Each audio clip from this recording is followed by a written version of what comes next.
có ông này ông đi khám bệnh á, mà ông ấy hơi khờ nghe, ông đi tới bệnh viện khám bệnh, vô gặp bác sĩ á, đó gặp bác sĩ ông nói giờ tay tôi nó, ông coi khám giùm cái lỗ tai tôi sao mà nó thúi quá trời luôn rồi.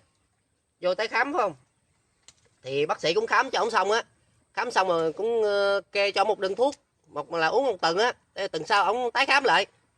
Thì xong một tuần đó, xong một tuần phải không, xong rồi ông quay lại ông tái khám, rồi gặp bác sĩ hỏi ông á là rồi tình hình bệnh anh sao rồi anh. Ông nói giờ cái lỗ tai thì hết thúi rồi, mà tới thúi cái lỗ khác lại bác sĩ ơi. Đó.